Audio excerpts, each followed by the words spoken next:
Bom, boa tarde.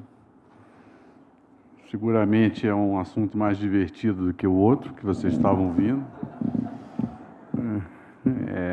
E com a grande vantagem de que eu posso mentir à vontade, que não serei punido por isso, né? Porque ninguém sabe o que vai acontecer, na verdade, né? Então, mas, de toda forma, eu estou aqui tentando trazer algumas luzes nesse momento e eu tenho uma pequena apresentação e vamos lá.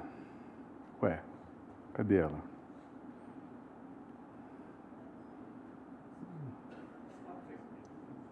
Ué, tinha uma apresentação.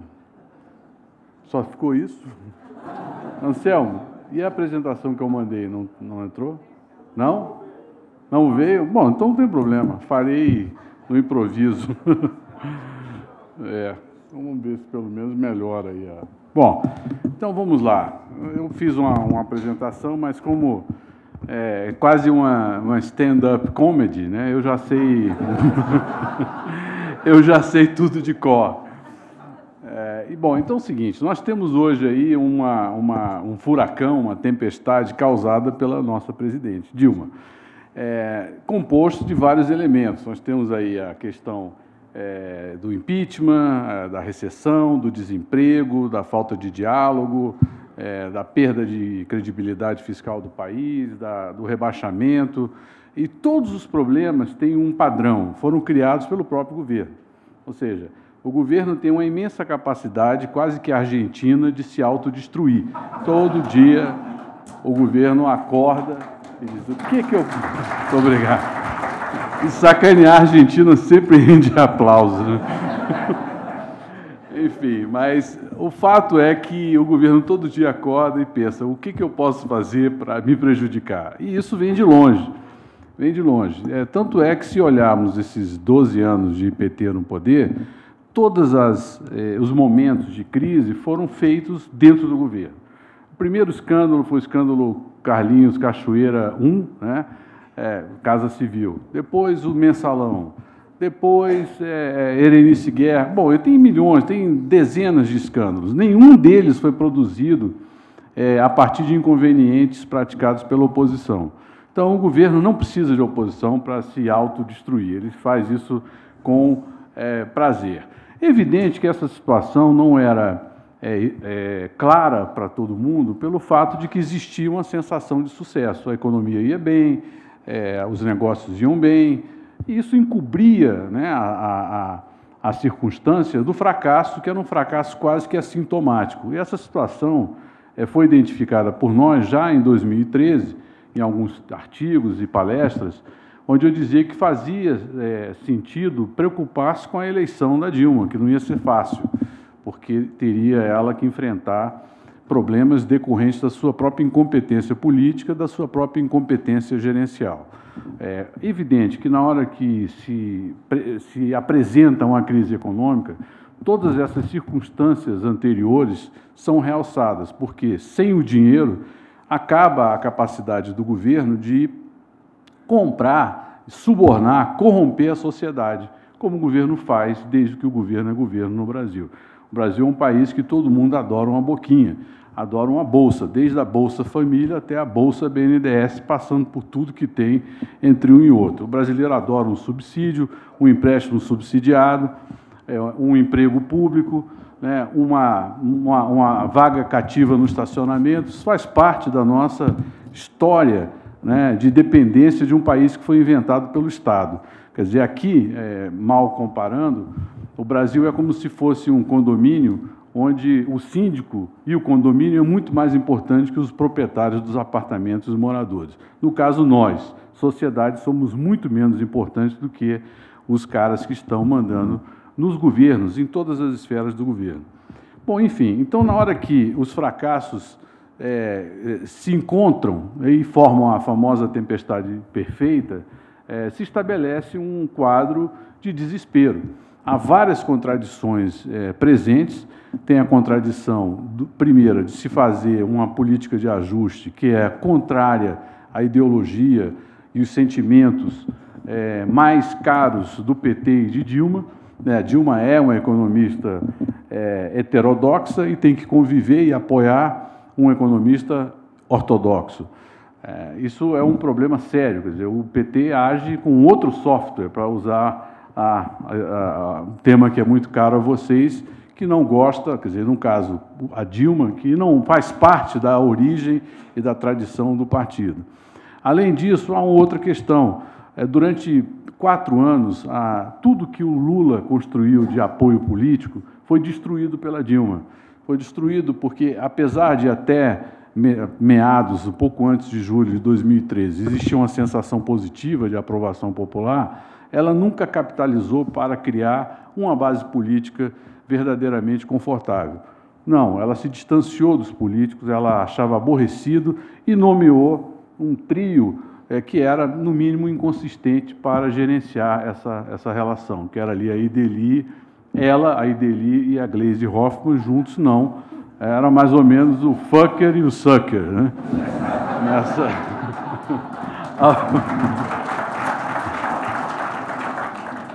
Que continuam agora com o Mercadante e o Rosetto também, enfim, e evidente que essa incapacidade de se relacionar politicamente cobra o preço. O preço é a transformação do Eduardo Cunha no líder político. O Eduardo Cunha é exatamente um produto da imperícia e incompetência política da Dilma. É um resultado claro. Não existiria Eduardo Cunha se Dilma fosse competente, porque ela permitiu, achando que fechando com o alto clero ela resolveria o baixo clero, e não foi o que aconteceu. Ela teria que ter cuidado do baixo clero também.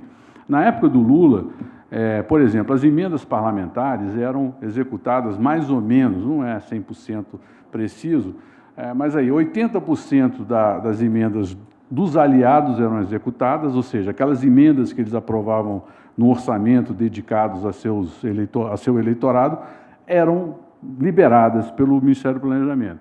E 40% a 50% da oposição. Com isso, ficava todo mundo quieto. Ela parou de fazer isso, porque o Arno Augustin boicotava, junto com a Miriam Belchior, no planejamento, as emendas dos aliados não petistas roxos e da oposição também.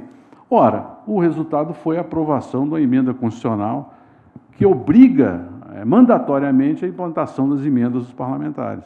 Debate de mais de 30 anos que se transformou em realidade. Então, a Dilma, ela provocou essa situação com a sua incompetência política. Ora, na hora que, on the top of that, vem o petrolão, então a situação se torna absolutamente dramática. Por quê?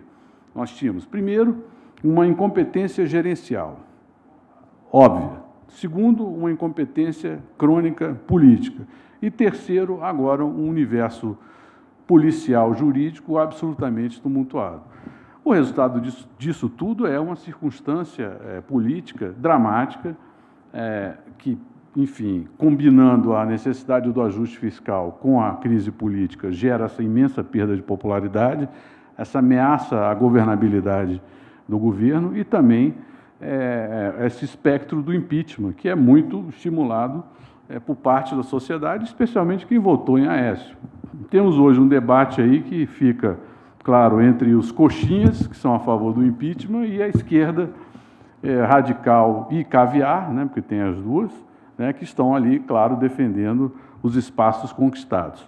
Bom, eu me proponho a responder o que vai acontecer agora com essa questão. Bom, politicamente, o cenário mais propício, ou o cenário mais provável que aconteça a Dilma continuar ainda sangrando por um tempo. E por que essa situação?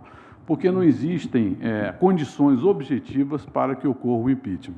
Se nós fizermos uma analogia com o período Collor, que eu acompanhei muito de perto também, na época do Collor, nós tínhamos um problema crônico na base política, ele não tinha base política, a Dilma tem uma base política. Hoje, até mesmo no Globo, saiu uma pesquisa feita recente, em que o fora Dilma é menor do que o fica Dilma, dentro da Câmara. Então, é bem diferente. O debate, quando foi inaugurado do impeachment no Collor, já existia uma maioria estabelecida contra o Collor. Então, base política é o ponto 1.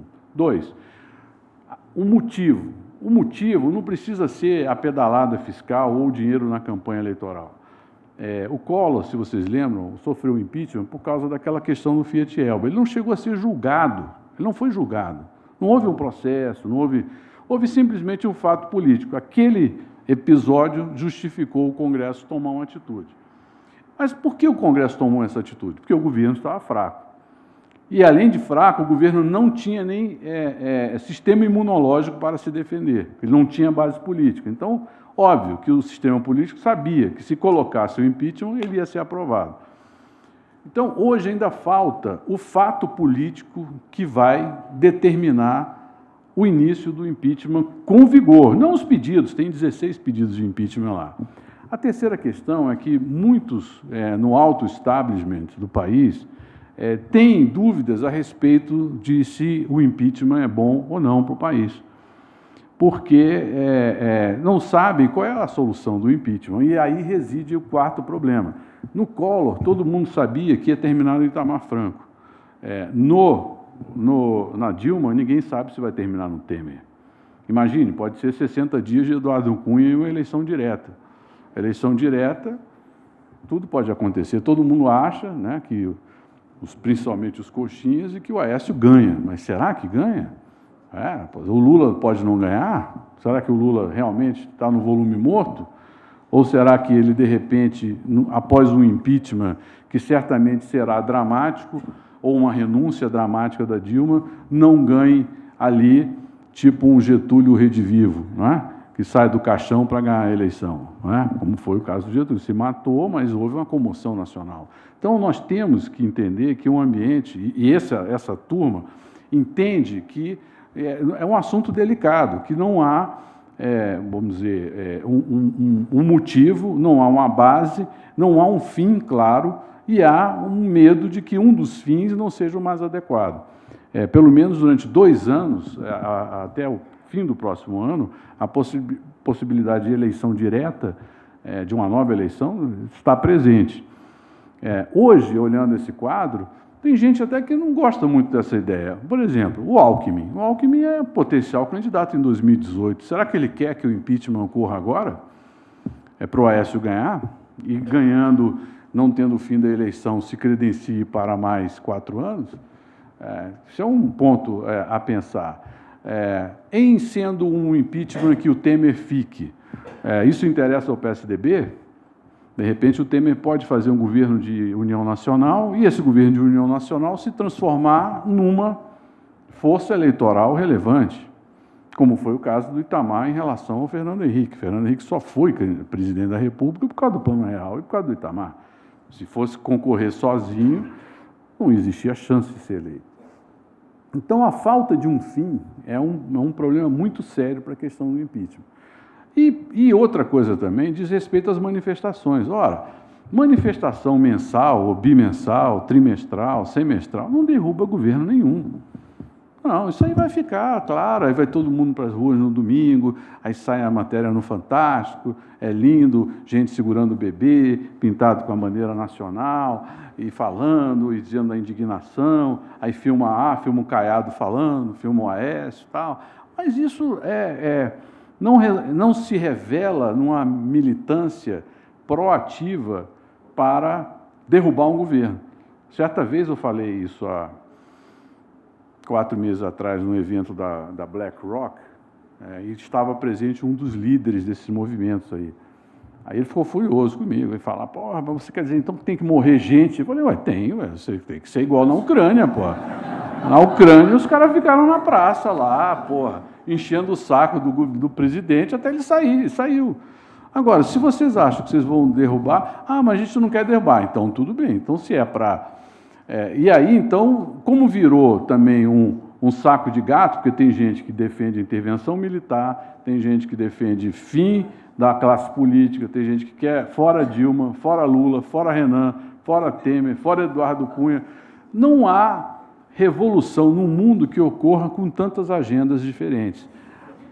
As revoluções no mundo, elas todas começam com várias agendas, mas rapidamente elas se amalgamam em uma grande ideia-força que termina predominando e levando adiante a sociedade em direção à mudança. Hoje não é o caso, é uma sociedade ainda difusa. E, por outro lado, a nossa oposição é uma oposição part-time, é uma oposição à meia-boca, é uma oposição mais ou menos, é uma oposição que não tem nem marca de pizza debaixo do braço. Então, o povo não confia nisso. Como é que a gente vai confiar num político que não abraça pobre, que não sua, né, que não aparece, entendeu, ali, engajado? É natural isso. Se eu fosse classe C, eu não ia confiar, não. Eu achava os caras muito bacanas. Não falam a minha língua. E mais, por mais que se fale contra o governo, essa estrutura que ainda está aí proporcionou imensos avanços sociais. Quer dizer, então, não há condição simplesmente de vilanizar, satanizar e destruir esse modelo político impunemente, sem ter, eventualmente, uma reação da sociedade ou mesmo até uma surpresa eleitoral. Daí que tem que existir um fato novo, que é que dê força a uma narrativa que a oposição até hoje não conseguiu construir. Ou seja, no fundo, o que importa são as narrativas. São as narrativas que movem o mundo. As pessoas se suicidam, ou um carro-bomba, ou soltam bomba, ou jogam um avião em cima de uma torre, tudo por causa de uma narrativa poderosa que convenceu o cara a fazer aquilo. Então, a sociedade precisa de uma narrativa. E a oposição precisa construir uma narrativa. Ela ainda não construiu. Ela se aproveita dos fracassos do governo, mas não construiu ainda a sua narrativa. Então, isso é um outro problema sério para o momento.